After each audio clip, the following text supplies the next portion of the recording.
ओम नमः शिवाय। नमस्कार दोस्तों, आज हम आपके सामने एक ऐसी कहानी लेकर के आए हैं जो समय के गर्भ में छिपी हुई थी। दोस्तों, यह कहानी है सत्य और धर्म की, मां दुर्गा की, उस महाशक्ति की जिसने अंधकार को अपने प्रकाश से हराया। यह कहानी है उस मां की जो अपने बच्चों की रक्षा के लिए शेरनी बन करके बुराई से लड़ती है। दोस्तों, मैं स्वागत करता हूं आपके अपने चैनल आनंदमय जीवन में। आज की यह कथा अत्यंत प्रेरणादायक और ज्ञानवर्धक है। दोस्तों, कथा शुरू करने से पहले मैं आपसे एक छोटी सी विनती करना चाहता हूं। शास्त्रों में कहा गया है कि अधूरी छोड़ी गई कथा दुख और पाप का कारण बनती है। इसलिए मैं आपसे कहना चाहता हूं कि इस कथा को अंत तक जरूर सुनना। यदि आप अपनी मां से सच्चा प्रेम करते हैं तो इस वीडियो को लाइक और शेयर भी करना और हमारे चैनल को सब्सक्राइब करने की भी कृपा कर देना और कमेंट सेक्शन में जय माता दी लिख करके अपना समर्थन देना। तो आइए बिना किसी देरी के शुरू करते हैं आज की इस पवित्र और प्रेरक कथा को। दोस्तों, बहुत समय पहले की बात है जब समय स्वयं नौजवान था। इस धरती पर एक भयानक अंधकार छाया हुआ था। इस अंधकार का नाम था महिषासुर, एक ऐसा राक्षस जिसका हृदय पत्थर से भी कठोर था और जिसकी आंखों में केवल विनाश की लपटें जलती थी। महिषासुर का जन्म एक भैंसे और एक दानवी के संयोग से हुआ था। उसकी मां ने मरते समय उसे वरदान दिया था कि कोई पुरुष उसे कभी नहीं मार सकेगा। यह वरदान उसके अहंकार का कारण बन गया। बचपन से ही महिषासुर में अपार शक्ति थी। उसने वर्षों तक कठोर तपस्या की और ब्रह्मा जी को प्रसन्न कर लिया। उसने वरदान मांगा कि कोई भी पुरुष, चाहे वह देवता हो, दानव हो या मनुष्य, उसे मार न सके। ब्रह्मा जी ने यह वरदान दे दिया, लेकिन महिषासुर के अहंकार ने उसे यह सोचने से रोका कि कोई स्त्री भी उससे युद्ध कर सकती है। वरदान प्राप्त करने के बाद महिषासुर की नजर स्वर्गलोक पर पड़ गई। उसने सोचा कि जब कोई पुरुष उसे मार नहीं सकेगा तो वह देवताओं को भी परास्त कर सकता है। एक अंधेरी रात में उसने अपनी विशाल दानव सेना के साथ स्वर्गलोक पर आक्रमण कर दिया। उसकी सेना में हजारों राक्षस थे जिनकी आंखें आग की तरह लाल थी।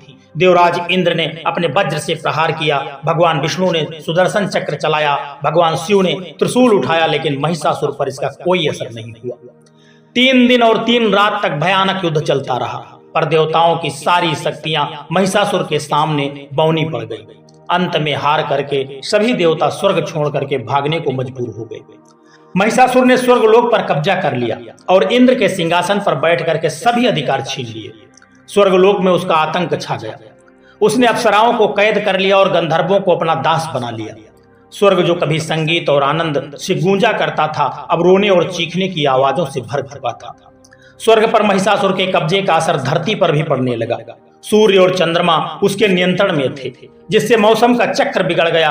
कभी भीषण गर्मी पड़ती तो कभी भयंकर बरसात होती। खेतों में फसलें नहीं उगती, नदियां या तो सूख जाती या बाढ़ से उफान पड़ती, पेड़ों पर फल नहीं लगते, पशु पक्षी भयभीत थे, मनुष्यों की हालत सबसे दयनीय थी। भूख और प्यास से लोग तड़फ रहे थे, बीमारियां हर ओर फैल रही थी, बच्चे रो रहे थे और माताएं उन्हें चुप कराने के लिए स्वयं आंसुओं में डूबी रहती थी। सबसे दुखद बात यह थी कि लोग प्रार्थना करते थे, लेकिन उनकी पुकार स्वर्ग लोक तक नहीं पहुंच पा रही थी। मंदिरों में पुजारी निराश होकर के बैठे थे। लोगों को लगने लगा था कि अब शायद धर्म का अंत हो जाएगा। स्वर्ग से निकाले गए देवता जंगलों में छिप करके भटक रहे थे। जो कभी सुनहरे सिंहासनों पर विराजमान थे, वो अब पत्तों की सैया पर सोने को मजबूर थे। सबसे ज्यादा तो दुख इस बात का था कि धरती से लोगों की पुकार उनकी कानों तक नहीं पहुंच रही थी, लेकिन वे कुछ नहीं कर पा रहे थे। एक दिन सभी देवता एकत्रित हुए तो इंद्र ने कहा कि हमने अपने अहंकार में यह नहीं सोचा कि हम भी हार सकते हैं। भगवान विष्णु ने कहा कि यह केवल शक्ति की हार नहीं है, यह हमारी सोच की भी हार है। हमने सोचा था कि पुरुष शक्ति ही सर्वोपरि है। भगवान शिव ने गंभीर स्वर में कहा, ब्रह्मांड की सबसे बड़ी शक्ति स्वयं शक्ति है और शक्ति का रूप है माँ। हमें माँ की शरण में जाना होगा। सभी देवताओं ने निर्णय लिया कि वे आदि शक्ति माँ भवानी से प्रार्थना करेंगे। हिमालय की सबसे ऊंची चोटी पर जहां बर्फ हमेशा चमका करती थी और हवा में दिव्यता का स्पर्श होता था, सभी देवता जाकर के वहीं पर एकत्रित हो गए। उनके हृदय में भक्ति थी और आंखों में आंसू। इंद्र ने सबसे पहले प्रार्थना करना शुरू किया। उनकी आवाज में करुणा थी, हे माँ, हे आदि शक्ति, हे जगत जननी, हमारी रक्षा करो। हमारे अंधकार ने हमें अंधा बना दिया था, अब हमें एहसास हुआ है कि तुम्हारे बिना हम कुछ भी नहीं हैं। भगवान विष्णु ने हाथ जोड़ करके कहा, हे माँ, तुम ही सृष्टि की रचना, पालन और संहार करती हो। महिषासुर ने तुम्हारी इस सृष्टि को दुख दिया है, कृपया प्रकट होकर के उसका अंत करो। भगवान शिव ने अपना त्रिशूल नीचे रख करके कहा, हे अर्धांगिनी, तुम मेरी शक्ति हो, तुम्हारे बिना मैं 100 के समान हूं। मेरी सारी शक्ति तुमसे ही आती है, अब तुम ही हमें बचा सकती हो। ब्रह्मा जी ने कहा, हे माँ, मैंने महिषासुर को वरदान दिया था कि कोई पुरुष उसे नहीं मार सकेगा, लेकिन तुम स्त्री शक्ति हो, तुम उसे परास्त कर सकती हो। कृपा प्रकट कर होकर के धर्म की रक्षा करो। अन्य सभी देवताओं ने भी अपनी प्रार्थनाएं की। उनकी आवाजों में इतना दर्द था कि पत्थर भी पिघल जाते। उनकी भक्ति इतनी सच्ची थी कि आकाश में तारे भी रोने लगे। 3 दिन और 3 रात तक प्रार्थना चलती रही। देवता न खाते थे न सोते थे, बस माँ को पुकारते रहे। उनके आंसुओं से हिमालय की बर्फ भी गीली हो चुकी थी। चौथे दिन जब सूरज उगने वाला था, आकाश में एक अलौकिक रोशनी दिखाई दी। यह रोशनी सूरज से भी तेज थी, पर आंखों को शांति दे रही थी। यह थी माँ की रोशनी। अचानक आकाश में एक दिव्य प्रकाश निकला और पूरा ब्रह्मांड उसमें नहा गया। उसी प्रकाश से माँ दुर्गा प्रकट हुई। उनका रूप अलौकिक था। उनकी आंखों में करुणा और शक्ति दोनों झलक रही थी। उनके 10 हाथों में अलग अलग हथियार थे जो सुरक्षा और शक्ति के प्रतीक माने जाते हैं। माँ को देखते ही देवताओं का भय समाप्त हो गया और उनके हृदय में आशा की किरण फूट पड़ी। माँ ने कहा, मेरे बच्चों, तुम्हारा दुख देख करके मैं आ गई हूँ। महिषासुर को उसके पापों की सजा मिलेगी। इंद्र ने कहा, माँ, हमारे अहंकार के कारण यह संकट आया है। माँ ने मुस्कुरा करके उत्तर दिया, गलती करना तुम्हारा स्वभाव है, लेकिन उसे स्वीकार करना और सुधारना महानता है। अब मैं तुम्हारी रक्षा करूंगी। विष्णु ने पूछा, माँ, हमारे हथियार बेअसर हैं, आप कैसे विजय प्राप्त करोगी? माँ ने शांत स्वर में कहा, तुम्हारे हथियारों में तुम्हारी शक्ति है, लेकिन मेरे हथियारों में पूरे ब्रह्मांड की शक्ति है, क्योंकि मैं ही उसी का स्रोत हूँ। माँ दुर्गा ने देवताओं से कहा कि अब तुम सब अपनी अपनी शक्ति मुझे सौंप दो। जब सारी शक्तियां एक हो जाएंगी तब महिषासुर का अंत होगा। सबसे पहले भगवान शिव आगे आए और अपना त्रिशूल माँ को भेंट किया। जैसे ही माँ ने त्रिशूल हाथ में लिया, वह दिव्य प्रकाश से चमकने लगा। भगवान विष्णु ने अपना सुदर्शन चक्र दिया जो माँ के हाथ में सोने की तरह चमक उठा। इंद्र ने अपना वज्र दिया जिसमें अब पहले से भी अधिक बिजली की शक्ति थी। वरुण ने अपना शंख भेंट किया। अग्निदेव ने अपनी आग दी। वायुदेव ने हवा की शक्ति दी। सूर्य देव ने अपनी रोशनी दी। जैसे जैसे देवता अपनी शक्तियां माँ को दे रहे थे, माँ का तेज बढ़ता जा रहा था। उनके चारों ओर एक दिव्य प्रकाश का घेरा बन चुका था। हिमालय के राजा पर्वत ने माँ को एक शेर भेंट किया। यह कोई साधारण शेर नहीं था। इसकी आंखों में आग जलती थी और इसकी दहाड़ से पहाड़ कांप जाते थे। माँ दुर्गा जब शेर पर बैठी तो वह दृश्य देख करके सभी देवता मंत्रमुग्ध हो गए। माँ की सुंदरता और शेर की शक्ति का संगम अद्भुत था। माँ ने कहा, मैं तैयार हूँ। देवताओं ने खुशी से जय जयकार की। कई दिनों के बाद उनके चेहरे पर मुस्कान लौटी थी। माँ ने अपना शंख बजाया जिसकी गूंज तीनों लोकों में फैल गई। स्वर्ग लोक में इंद्र के सिंहासन पर बैठा महिषासुर माँ के शंख की आवाज से विचलित हो उठा। उसने अपने सैनिकों से पूछा, यह कैसी आवाज है? एक सैनिक ने डरते हुए कहा, महाराज, यह किसी नई शक्ति की आवाज है। महिषासुर ने हंसते हुए कहा कि मैं महिषासुर हूँ, मुझसे कोई नहीं जीत सकता। चलो देखते हैं। वह अपनी सेना को लेकर के हिमालय पर जाकर के पहुंच गया, जहां पर माता दुर्गा प्रकट हुई थी। उनकी सुंदरता को देख करके वह उन पर मोहित हो गया और उन्हें अपनी रानी बनाने का विचार करने लगा। लेकिन उनके हथियारों और तेजस्वी रूप को देख करके उसे समझ आया कि यह कोई साधारण स्त्री नहीं है। उसने अपने शक्तिशाली सैनिकों को आगे भेजा, लेकिन माँ दुर्गा ने अपने त्रिशूल के एक ही वार से सैकड़ों दानवों को मार गिराया। उनके शेर की दहाड़ से आकाश गूंज उठा और धरती कांपने लगी। महिषासुर को पहली बार डर महसूस हुआ। उसने अपने सबसे बलशाली सेनापति को भेजा जो समुद्र को पी जाने की शक्ति रखता था, लेकिन माँ ने अपने सुदर्शन चक्र से उसका सिर धड़ से अलग कर दिया।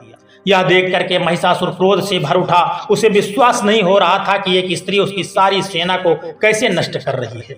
अंत में महिषासुर स्वयं युद्ध के मैदान में उतर पड़ा। उसका रूप भयानक था। उसकी आंखें आग की तरह जल रही थी और उसके सींग चांद की तरह चमक रहे थे। उसने पूरी शक्ति से माँ पर आक्रमण किया, जिसने धरती कांपने लगी, पहाड़ टूटने लगे। लेकिन माँ दुर्गा निर्भय थी। उन्होंने अपने त्रिशूल और अन्य हथियारों से हर प्रकार का जवाब दिया।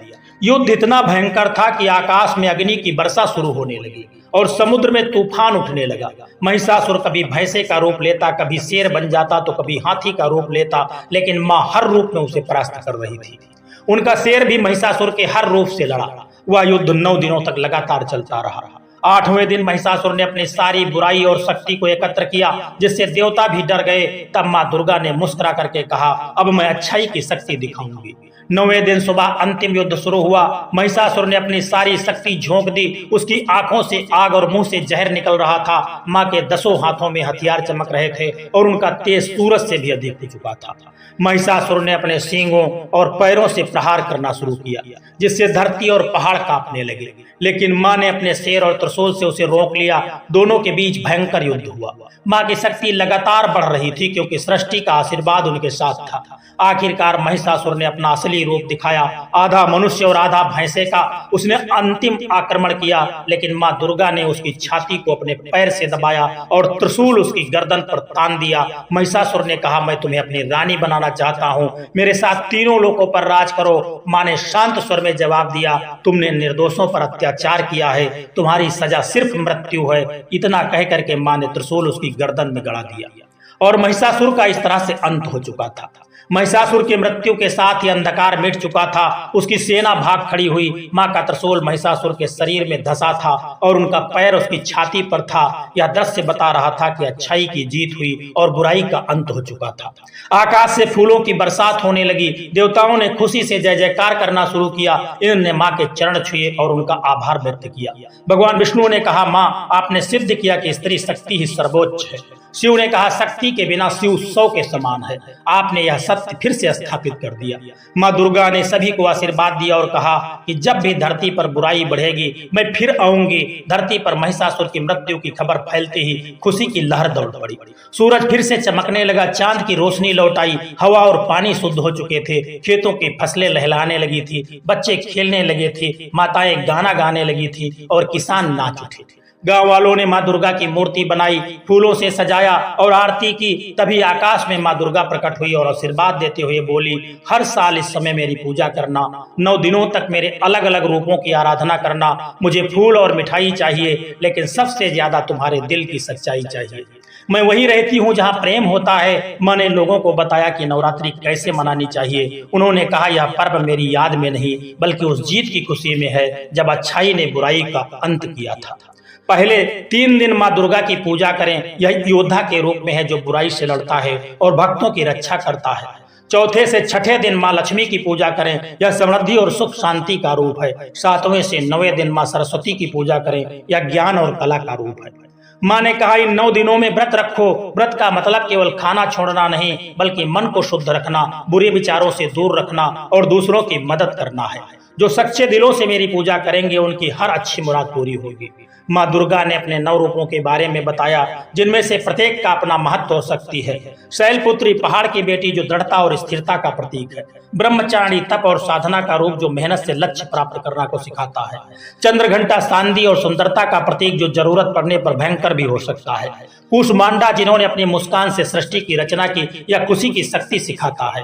स्कंद माता माँ और बच्चे के प्रेम का रूप जो मातृत्व की शक्ति को दर्शाता है। कात्यायनी युद्ध का रूप जो अन्याय का अंत करता है। काल रात्रि सबसे भयंकर रूप जो बुराई का नाश करता है पर भक्तों के लिए कल्याणकारी है। महागौरी पवित्रता और शुद्धता का प्रतीक है जो मन और शरीर की शुद्धि दिखाता है। सिद्धिदात्री सारी सिद्धियों को देने वाला रूप है जो सच्चे भक्तों को सब कुछ देता है। मां ने कहा, ये 9 रूप अलग अलग दिख सकते हैं, लेकिन ये सब एक ही हैं। महिषासुर के वध के बाद लोगों ने स्त्री शक्ति की महत्ता को पहचाना। जब एक स्त्री रूपी मां ने उस राक्षस को हराया जिसे कोई पुरुष देवता नहीं हरा सका, तो सभी को एहसास हुआ कि स्त्री शक्ति सर्वोच्च है। धीरे धीरे नवरात्रि का यह पर्व एक गांव से दूसरे गांव, एक शहर से दूसरे शहर में फैल गया। हर जगह लोग इसे अपने अपने तरीके से मनाने लगे। यह कहानी यहीं समाप्त होती है, लेकिन इसका संदेश कभी खत्म नहीं होता है। मां दुर्गा की यह कथा हमें सिखाती है कि जीवन में कितनी भी मुश्किलें आए, हार मत मानो। जैसे मां ने महिषासुर को हराया, वैसे ही हम भी अपनी समस्याओं को परास्त कर सकते हैं। यही है नवरात्रि का असली अर्थ, यही है मां दुर्गा की सच्ची पूजा। इस तरह मां दुर्गा की यह अमर कथा हमारे दिलों में बस जाती है।